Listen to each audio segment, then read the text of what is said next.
Месяц назад крымскую общественность потрясла информация о смерти 12-летней Карины из поселка Буюконлар в Республиканской детской клинической больнице. Ужасная трагедия, по словам матери девочки Ленуры Аблязизовой, произошла из-за халатности врачей, к которым она трижды обращалась за помощью. Девочку госпитализировали лишь тогда, когда ее состояние было уже крайне тяжелым, и той же ночью она скончалась. Это, к сожалению, не единственный случай в Крыму. О подобной трагедии, связанной со смертью ребенка в стенах медучреждения, получившие общественный резонанс, мы рассказывали еще в 2020 году.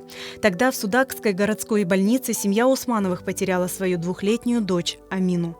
5 ноября 2020 года моя дочь плохо себя стала чувствовать в Дачновской амбулатории. Врач ее осмотрела, назначила сдать анализ мочи, крови и поставила диагноз ОРВИ. Ближе к 5 ей стало становиться хуже, у нее как рвотный рефлекс начал проявляться, она не кушала, от воды отказывалась. Мы поехали в приемный покой Судакской городской больницы. Врач в приемном покое, это был врач общей практики, он не вызвал педиатра, никого. Никаких дополнительных анализов тоже не сдали, он ее осмотрел и говорит: отделение закрыто, вам ее нужно отпаивать. Вы хотите ребенка положить под капельницу? Что вам это даст? Эльзару Усманову с дочерью на руках отправили домой, но уже через 2 часа она вновь вернулась в больницу, видя ухудшение в состоянии своего ребенка.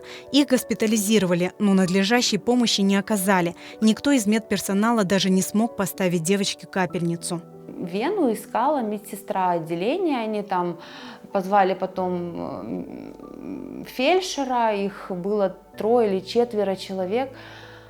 Я говорю, у нее руки и ноги становятся холодными, что-то не так,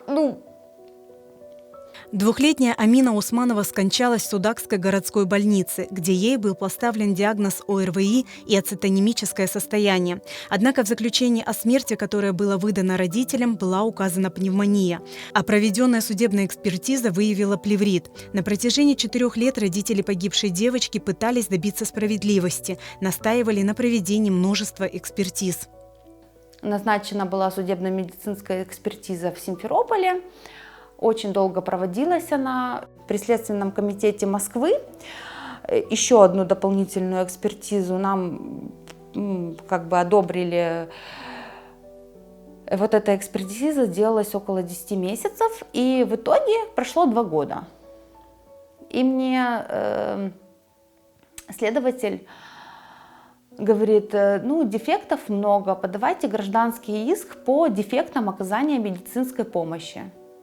К уголовной ответственности привлечь врачей не получится. По истечению 2 лет уголовное дело закрыли, гражданский иск мы выиграли, но к уголовной ответственности и даже отстранения от работы этих врачей мы не добились. Если бы врачей наказывали, то таких ситуаций бы не было. Люди бы с такой трагедией не сталкивались. По словам Эльзары Усмановой, после смерти дочери она общалась со многими родителями, которые столкнулись с такой же проблемой. Их опыт говорит, доказать виновность медиков практически невозможно, несмотря на серьезные финансовые затраты и огромные моральные потери. Родители остаются один на один со своей бедой. В последнем случае по факту смерти 12-летней Карины было возбуждено уголовное дело. Мать девочки надеется, что виновные в гибели ее ребенка будут наказаны.